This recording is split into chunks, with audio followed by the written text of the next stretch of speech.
श्रद्धयाग्निः समिध्यते श्रद्धया हूयते हविः श्रद्धां भगस्य मूर्धनि वचसा वेदयामसि।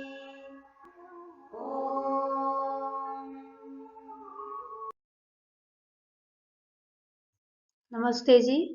ही संस्कृतम शिक्षामयी में आप सभी का हार्दिक स्वागत है। आइए नई कक्षा आरंभ करने से पहले हम पिछली कक्षा की आवृत्ति कर लेते हैं। पिछली कक्षा में हमने उभय सर्वनाम का प्रयोग किस प्रकार करना है, कब एक वचन में करना है, कब बहुवचन में करना है, यह देखा था। और उभय और उभ सर्वनाम में क्या भेद है, कब किसका प्रयोग होता है, इसको भी देखा था। आइए अब हम अपनी अगली कक्षा की ओर आगे बढ़ते हैं। लोक में इस प्रकार के वाक्यों का हम बहुधा प्रयोग करते हैं, जैसे कोई आया है, कुछ पका रही है, किसी से लिखा, कैसे भी लिखा, किसी को दिया, किसी से लिया, किसी का है, किसी में रखा है। तो इन वाक्यों में आप देखें, कोई, कुछ, किसी से, कैसे, किसी को, किसी से, किसी का, किसी में, ये जो शब्द हैं वो अनिश्चित अर्थ के बोधक शब्द हैं। ये सारे शब्द कह रहे हैं कि कौन है ये पता नहीं है, कितने हैं ये भी पता नहीं है। तो ऐसे अनिश्चित अर्थ के वाचक शब्दों का जब हमें संस्कृत में अनुवाद करना होता है तब किम सर्वनाम के शब्द रूपों के अंत में चित्त अथवा चन शब्द को जोड़ करके प्रयोग किया जाता है। प्रायः प्रथमा विभक्ति एक वचन में चित्त और चन दोनों में से किसी का भी हम प्रयोग करते हैं, और प्रथमा द्वितीया षष्ठी विभक्ति बहुवचन में प्रायः करके चन शब्द जोड़ा जाता है, और अन्यत्र बचे हुए जो शब्द रूप हैं उसमें चित्त का प्रयोग प्रायः करके देखा जाता है। तो आइए देखते हैं किम सर्वनाम के साथ चित्त और चन का प्रयोग करके किस तरह से शब्द रूप बनाए जाते हैं। चित्त और चन जोड़ देने के बाद शब्द अव्यय बन जाते हैं, फिर इनके रूप हमको नहीं चलाने होते हैं। तो आइए पहले हम देख लेते हैं। पुल्लिंग में किम सर्वनाम के रूप आपके सामने हैं। अभी हमने देखा कि प्रथमा विभक्ति एक वचन में चित्त अथवा चन दोनों में से किसी का भी प्रयोग कर सकते हैं। तो कह के साथ चित्त और चन जोड़ देंगे तब शब्द रूप बनेगा कश्चित अथवा कश्चन। अब यहाँ पर आप देखें, कह में तो विसर्ग सुनाई पड़ रहा था और कश्चित और कश्चन में विसर्ग नहीं है, उसके स्थान पर तालव्य शकार आ चुका है, तो यह संधि के कारण आ चुका है। बाकी कश्चित और कश्चन कह के पीछे चित्त और चन जोड़ करके बनाए गए शब्द रूप हैं। द्वितीय विभक्ति में देखें, कम के पीछे चन लगाया हुआ है, कंचन। ये एक अपवाद है, पुल्लिंग में प्राय करके कम के साथ चन का प्रयोग होता है, अन्यत्र द्वितीय विभक्ति एक वचन में स्त्रीलिंग और नपुंसकलिंग में प्राय करके चित्त का प्रयोग होता है। तो ये ध्यान में रखेंगे, प्रायिक हैं, ऐसा नहीं है कि ऐसा ही होता है।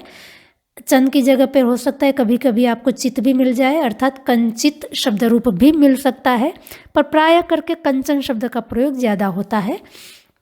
और फिर तृतीया चतुर्थी पंचमी षष्ठी और सप्तमी विभक्ति में चित्त जोड़ करके प्राय करके शब्द प्रयोग किए जाते हैं। तो केन के साथ चित्त का प्रयोग करेंगे, शब्द रूप बनेगा केनचित्, कस्मैचित्, कस्माच्चित्, कस्यचित्, कस्मिंश्चित्। तो कस्मिन के साथ चित्त जोड़ने पर कस्मिंश्चित् रूप बन जाता है, संधि के कारण अनुस्वार और तालव्य शकार आ जाएंगे। तो एक वचन में हमने रूप देख लिए, अब बहुवचन में देखते हैं। हमने देखा था कि प्रथमा द्वितीय और षष्ठी विभक्ति बहुवचन में प्रायः करके चन शब्द जोड़ा जाता है और शेष शब्द रूपों में चित्त शब्द का प्रयोग करेंगे। तो प्रथमा और द्वितीय विभक्ति में बहुवचन में चन शब्द जोड़ेंगे तो रूप बन जाएगा केचन, और कान के साथ चन जोड़ देंगे तो कांश्चन। तो यहाँ पर भी अनुस्वार और तालव्य शकार संधि के कारण आया हुआ है, जैसे कस्मिंश्चित् में था। तृतीय विभक्ति बहुवचन में चित्त लगा देंगे तब रूप बन जाएगा कैश्चित्। केभ्य के साथ चित्त का प्रयोग करेंगे, रूप बनेगा केभ्यश्चित्, केभ्यश्चित्। और षष्ठी विभक्ति बहुवचन में प्राय करके चन का प्रयोग मिलता है, तो यहाँ चन शब्द जोड़ेंगे केशाम के पीछे, तो रूप बन जाएगा केशांचन और केशु चित्। संस्कृत में अनिश्चित अर्थ के वाचक शब्दों का संस्कृत में अनुवाद करने के लिए प्रायः करके द्विवचन का प्रयोग नहीं होता है। यदि कहीं मिल जाए तो आप उसके पीछे चित लगा करके प्रयोग कर सकते हैं। जैसे कौचित, कौचित, काभ्यांचित, काभ्यांचित, काभ्यांचित, कयोश्चित, कयोश्चित। अब नपुंसकलिंग के किम सर्वनाम के रूप आपके सामने हैं। नपुंसकलिंग और पुल्लिंग में केवल प्रथमा विभक्ति और द्वितीय विभक्ति में ही भेद है। बाकी के रूप जैसे पुल्लिंग में हमने बनाए हैं वैसे ही बनाने हैं। तो प्रथमा विभक्ति और द्वितीय विभक्ति में देख लेते हैं। किम सर्वनाम के पीछे प्रथमा विभक्ति एक वचन में चित और चन दो में से किसी का भी हम प्रयोग कर सकते हैं। रूप बनेगा किंचित अथवा किंचन। और प्रथमा विभक्ति बहुवचन में चन का प्रयोग करेंगे, रूप बन जाएगा कानिचन। द्वितीय विभक्ति एक वचन में किम के साथ चित का प्रयोग प्राय करके मिलता है, अतः मैंने केवल चित का ही प्रयोग दिखाया है यहाँ पर। रूप बनेगा किंचित। और द्वितीय विभक्ति बहुवचन में रूप बनेगा कानिचन। आइए अब देखते हैं स्त्रीलिंग में किम सर्वनाम के रूप आपके सामने हैं। प्रथमा विभक्ति एक वचन में चित और चन का प्रयोग करेंगे तो रूप बन जाएगा काचित अथवा तो काचन। द्वितीय से लेकर के सप्तमी पर्यंत एक वचन में प्राय करके चित शब्द जोड़ा जाता है, अतः रूप बन जाते हैं कांचित, कयाचित, कस्यैचित, कस्याश्चित, कस्याश्चित, कस्यांचित। और प्रथमा विभक्ति बहुवचन में चन शब्द का प्रयोग करेंगे, रूप बनेगा काश्चन। द्वितीय विभक्ति बहुवचन में भी चन का प्रयोग करेंगे, रूप बन जाएगा काश्चन। तृतीया चतुर्थी पंचमी में चित्त शब्द जोड़ करके रूप बनेंगे काभिश्चित, काभ्यश्चित, काभ्यश्चित। और षष्ठी विभक्ति बहुवचन में प्राय करके चन शब्द का प्रयोग देखा जाता है, रूप बनता है कासांचन। और सप्तमी विभक्ति एक वचन में रूप बन जाएगा चित्त शब्द का प्रयोग करके कासुचित।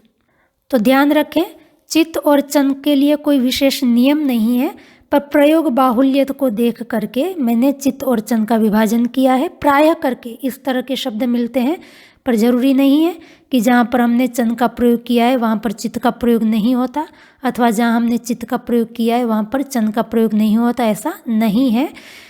किंतु यदि आपको प्रयोग करना है तो यहाँ पर जिस प्रकार रूप बना करके दिए हैं तदनुसार प्रयोग करेंगे तो ज़्यादा सुविधा रहेगी। आइए अब इनका प्रयोग किस प्रकार किया जाता है उदाहरण के द्वारा समझते हैं। वाक्य है कौन आया, उत्तर है कहा आगच्छत, जवाब है कोई आया। अब यहाँ पर कोई शब्द से अज्ञात अनिश्चित अर्थ को बताया जा रहा है। अब कोई शब्द का प्रयोग हम हिंदी में दो जगह पर करते हैं। एक तो वो जगह है कि कोई आया है, वो स्त्री है कि पुरुष है अभी पता नहीं है, तो वहाँ पर भी हम कोई शब्द का प्रयोग करते हैं। और जब ये तो पता है कि पुरुष आया है पर वो पुरुष कौन है इसको हम नहीं जानते हैं, तब भी हम कोई शब्द का प्रयोग करते हैं। तो जब स्त्री है कि पुरुष है इसका भी हमें नहीं पता होता, उस स्थिति में हमें कोई शब्द का अनुवाद करने के लिए पुल्लिंग किम सर्वनाम का ही प्रयोग करना होता है। हम स्त्रीलिंग किम सर्वनाम का प्रयोग नहीं करेंगे। और जब अनिश्चित अथवा तो अज्ञात अर्थ स्त्रीलिंग है, पुल्लिंग है, नपुंसकलिंग है, तीनों में से कौन से लिंग वाला है ये नहीं पता होता है, तब हमें नपुंसकलिंग किम सर्वनाम का प्रयोग करना होता है। तो इस बात का अच्छी तरह से ध्यान रखेंगे कि अनिश्चित अथवा अज्ञात अर्थ स्त्रीलिंग अथवा पुल्लिंग दो में से कोई एक हो सकता है। ऐसी स्थिति में हमें किम सर्वनाम पुल्लिंग का प्रयोग करना है। और वो अनिश्चित अथवा अज्ञात अर्थ स्त्रीलिंग, पुल्लिंग, नपुंसकलिंग तीनों में से कोई एक हो सकता है। ऐसी स्थिति में हमें किम सर्वनाम नपुंसकलिंग का प्रयोग करना होगा। तो यहाँ पर कोई आया है तो आने वाली या तो स्त्री हो सकती है या तो पुरुष हो सकता है। तो ऐसी स्थिति में हमें कोई का अनुवाद करने के लिए किम सर्वनाम पुल्लिंग का प्रयोग करना है। और आने वाली व्यक्ति एक है, अतः एक वचन का प्रयोग करेंगे। तो किम सर्वनाम पुल्लिंग में रूप बना है कह, इसके साथ हमें अब चित अथवा चन का प्रयोग करना है। चित का प्रयोग करेंगे तब शब्द रूप बन जाएगा कश्चित। तो कोई आया इसका अनुवाद होगा कश्चित आगच्छत। और चन का प्रयोग करेंगे तब शब्द रूप बनेगा कश्चन आगच्छत। कश्चित और कश्चन दोनों में से हम किसी का भी प्रयोग कर सकते हैं, पर प्राय करके आपको चित वाले शब्द रूप का प्रयोग ज़्यादा मिलेगा, अतः हमने यहाँ पर चित का प्रयोग किया हुआ है। चन का भी प्रयोग हो सकता है। और यदि आने वाला पुरुष है ये तो निश्चित हो गया, पर वो पुरुष कौन है ये नहीं पता, तब भी हमें किम सर्वनाम पुल्लिंग का ही प्रयोग करना है। और तब भी वाक्य का रूप यही रहेगा कश्चित आगच्छत अथवा कश्चन आगच्छत। आगे वाक्य है कोई महिला आई है। तो यहाँ पर आने वाली जो है वो महिला है, ये तो निश्चित हो गया है, पर वो महिला कौन है ये हम नहीं जानते हैं। तो अज्ञात महिला के लिए हमें किम सर्वनाम स्त्रीलिंग का प्रयोग करना होगा और आने की क्रिया की वो कर्ता होने से हमें प्रथमा विभक्ति का प्रयोग करना होगा और संख्या में एक होने से एकवचन का प्रयोग करेंगे। तो स्त्रीलिंग प्रथमा विभक्ति एकवचन में किम सर्वनाम का रूप है का, तो का के साथ चित अथवा चं का प्रयोग करके वाक्य बन जाएगा काचित महिला आगच्छत अथवा काचन महिला आगच्छत। दूसरा वाक्य है क्या खाएंगी, अनुवाद होगा किम खादिष्यति। यदि कर्ता तू है तो वाक्य का अनुवाद होगा किम खादिष्यसि। उत्तर है कुछ खा लूँगी। तो यहाँ पर कुछ जो है वो अनिश्चित अर्थ का बोधक है और खाने की क्रिया का कर्म कारक है।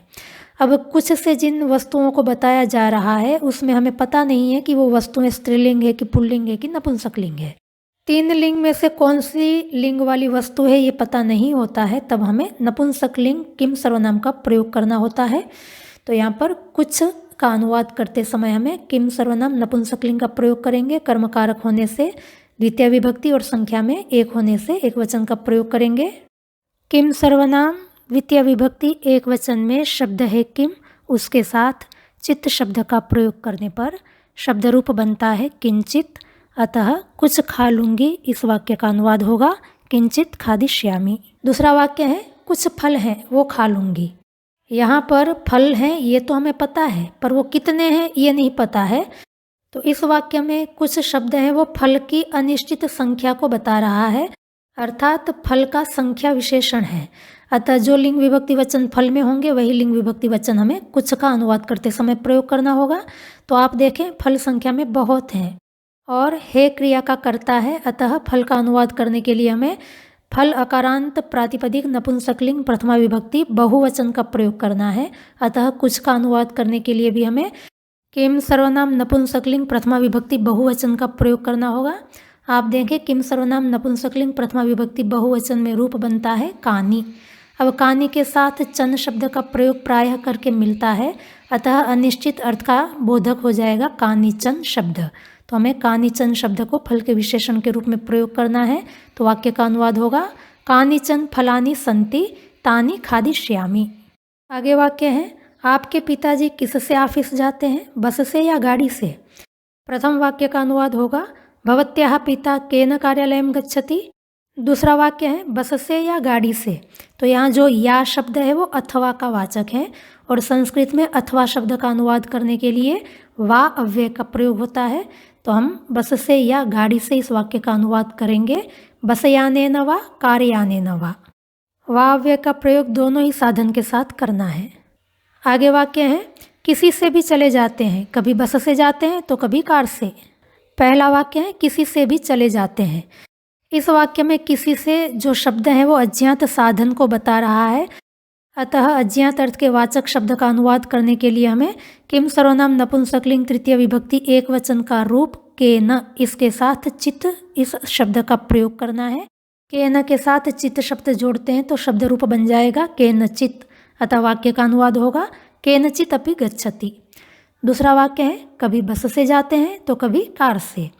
इस वाक्य में कभी जो शब्द है वो अनिश्चित समय का वाचक है, अतः कभी का अनुवाद करने के लिए हमें कदा इस अव्यय के साथ चित्त शब्द जोड़ करके प्रयोग करना होता है कदाचित। तो आप कदाचित अव्यय से तो परिचित ही हैं।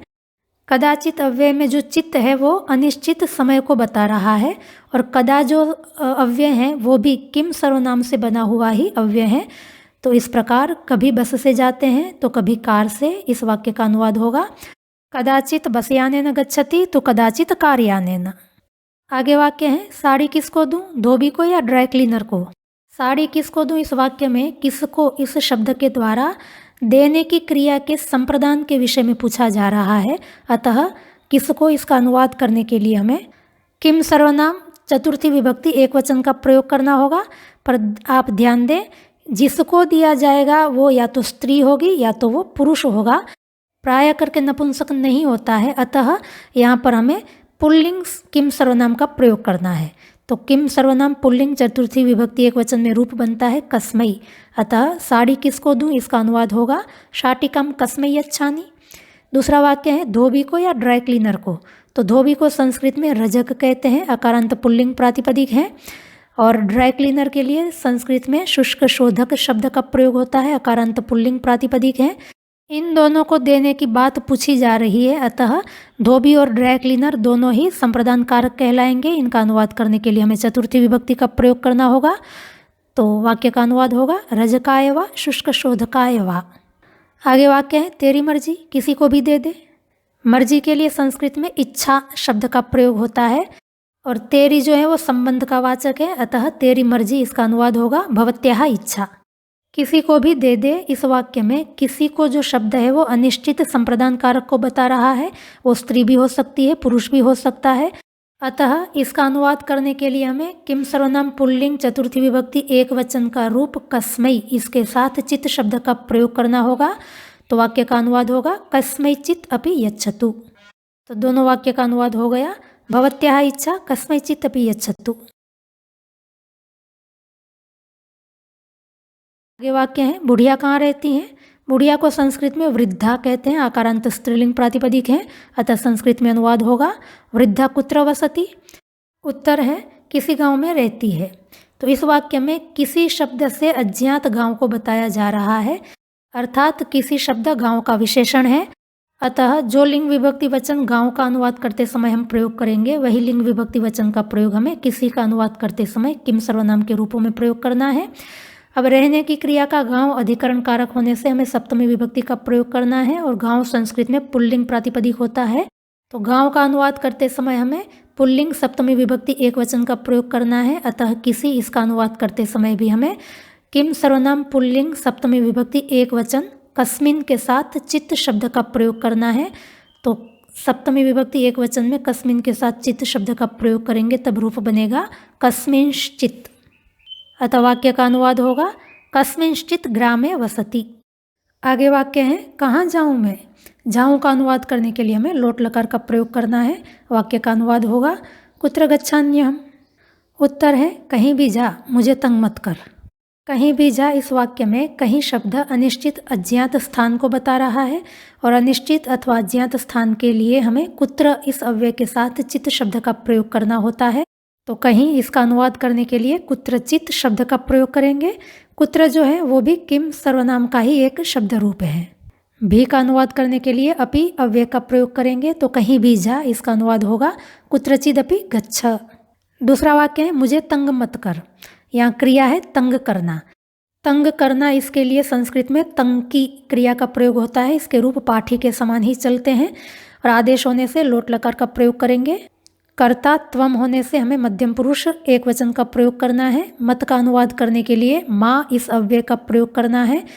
तंग किसको किया जा रहा है, मुझे। तो मुझे जो है वो तंग करने की क्रिया का कर्मकारक है, अतः मुझे तंग मत कर इस वाक्य का अनुवाद होगा माम माँ तंकय। आगे वाक्य है कौन खेल रहा है। कौन शब्द से जिसको पूछा जा रहा है वो लड़की भी हो सकती है, लड़का भी हो सकता है, अतः कौन इसका अनुवाद करने के लिए हमें किम सर्वनाम पुल्लिंग में प्रयोग करना होगा। तो वाक्य का अनुवाद होगा कह क्रीडति। उत्तर है कुछ बच्चे खेल रहे हैं। इस वाक्य में कुछ जो शब्द है वो बच्चों की अनिश्चित संख्या का वाचक है, अर्थात बच्चों का विशेषण है। अतः जो लिंग विभक्ति वचन बच्चे इस शब्द का अनुवाद करने के लिए हम प्रयोग करेंगे, वही लिंग विभक्ति वचन का प्रयोग हमें कुछ का अनुवाद करने के लिए प्रयोग करना है। तो बच्चे जो हैं वो खेलने की क्रिया के कर्ता हैं और संख्या में बहुत हैं। बच्चों के लिए बालक अकारांत पुल्लिंग प्रातिपदिक का प्रयोग होता है, अतः बच्चे इसका अनुवाद करने के लिए हम पुल्लिंग प्रथमा विभक्ति बहुवचन का प्रयोग करेंगे।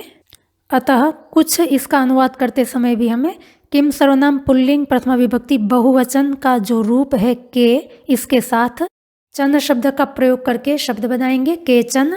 तो वाक्य का अनुवाद होगा केचन बालकाः क्रीडन्ति। आगे वाक्य है खाना कौन पका रहा है। अनुवाद होगा भोजनम कः पचति। यहाँ पर भी आप देखें कौन शब्द से जिसको पूछा जा रहा है वो स्त्री भी हो सकती है और पुरुष भी हो सकता है, अतः कौन का अनुवाद करने के लिए हमने पुल्लिंग किम सर्वनाम का प्रयोग किया है। आगे वाक्य है कुछ लड़कियां पका रही हैं। इस वाक्य में कुछ शब्द लड़कियों की अज्ञात संख्या को बता रहा है, अर्थात लड़कियों का विशेषण है, अतः जो लिंग विभक्ति वचन लड़कियां इसका अनुवाद करते समय हम प्रयोग करेंगे, वही लिंग विभक्ति वचन का प्रयोग हमें कुछ का अनुवाद करते समय किम सर्वनाम में प्रयोग करना है। तो लड़कियां जो है खाना पकाने की क्रिया की कर्ता हैं और संख्या में बहुत हैं। आकारांत स्त्रीलिंग प्रातिपदिक होता है, अतः कुछ का अनुवाद करने के लिए भी हमें किम सर्वनाम स्त्रीलिंग प्रथमा विभक्ति बहुवचन का रूप काहा इसके साथ चन शब्द को जोड़ करके प्रयोग करना होगा। काश्चन शब्द का प्रयोग करेंगे तो वाक्य का अनुवाद होगा काश्चन बालिका पचंती। आगे वाक्य है अतिथि कब आ रहे हैं, अनुवाद होगा अतिथय कदा गमिष्यन्ति। उत्तर है कुछ दिनों में आ जाएंगे। इस वाक्य में कुछ जो है वो दिन का विशेषण है, अतः जो लिंग विभक्ति वचन दिनों में इसका अनुवाद करने के लिए हम प्रयोग करेंगे वही लिंग विभक्ति वचन का प्रयोग हमें कुछ का अनुवाद करते समय किम सर्वनाम में प्रयोग करना है। दिन जो है वो आने की क्रिया के कालाधिकरण कारक है, अतः अधिकरण कारक होने से हमें सप्तमी विभक्ति का प्रयोग करना है। संख्या में बहुत होने से बहुवचन का प्रयोग करेंगे। दिन अकारांत नपुंसकलिंग प्रातिपदिक होता है, अतः कुछ का अनुवाद करते समय हमें किम सर्वनाम नपुंसकलिंग सप्तमी विभक्ति बहुवचन का रूप केशु इसके साथ चित्त शब्द का प्रयोग करना है। तो शब्द रूप बनेगा केशुचित। संस्कृत में संपूर्ण वाक्य का अनुवाद होगा केशुचित दिनेषु आगमिष्यन्ति। और एक वाक्य देख लेते हैं, यह काम कब तक चलेगा। हम देख चुके हैं तक का अनुवाद करने के लिए हमें पर्यंत शब्द का प्रयोग करना है और उसको पूर्ववर्ती शब्द के साथ जोड़ करके प्रयोग करना है। तो तक का संबंध कब के साथ है, कब के लिए संस्कृत में कदा अव्यय का प्रयोग होता है, तो कदा के साथ पर्यंत शब्द जोड़ करके कब तक इसके लिए शब्द रूप बन जाएगा कदा पर्यंत। और इसका अनुवाद करने के लिए द्वितीय विभक्ति एक वचन का प्रयोग करना है, अतः वाक्य का अनुवाद होगा इदम कार्यम कदा पर्यंतम चलिष्यति। उत्तर है और कुछ दिनों तक चलेगा। इस वाक्य में और कुछ दिन यह काल की अवधि को बता रहा है और हम 46वीं कक्षा में देख करके आए हैं कालावधि को बताने के लिए यदि अवधि के अंतिम छोर का समावेश शब्द में हो जाता है तो हमें द्वितीय विभक्ति का प्रयोग करना है।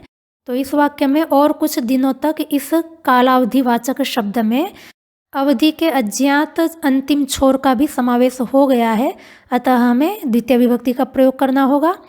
और क्योंकि अंतिम छोर अज्ञात है इसलिए हमें किम सर्वनाम के रूप के साथ चित अथवा चन का प्रयोग करना होगा।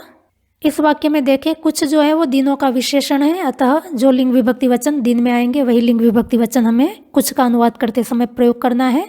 अब दिन अकारांत नपुंसकलिंग प्रातिपदिक है, द्वितीय विभक्ति का प्रयोग करना है और संख्या में बहुत होने से बहुवचन का प्रयोग होगा, अतः कुछ इसका अनुवाद करने के लिए भी हमें किम सर्वनाम नपुंसकलिंग द्वितीय विभक्ति बहुवचन का शब्द कानी इसके साथ चन शब्द जोड़ करके प्रयोग करना होगा। शब्द बनेगा कानीचन। और का अनुवाद करने के लिए हम देख चुके हैं अन्य सर्वनाम का प्रयोग करना है, अतः संपूर्ण वाक्य का अनुवाद होगा अन्यानि कानिचन दिनानि चलिष्यति। तो आशा करती हूँ अब आपको अच्छी तरह से समझ में आ गया होगा कि अज्ञात अथवा अनिश्चित अर्थ का वाचक शब्द यदि आ जाए तो इसका अनुवाद किस प्रकार हमें करना है। सरल है, ज़्यादा कठिन नहीं है। आप अभ्यास करेंगे आपके लिए भी ये सहज हो जाएगा। तो आज की कक्षा में यहीं तक रखते हैं। आपको समझने में कहीं कोई कठिनाई आई हो तो आप हमें अवश्य पूछें, आपकी समस्याओं का समाधान करने का हम अवश्य प्रयास करेंगे।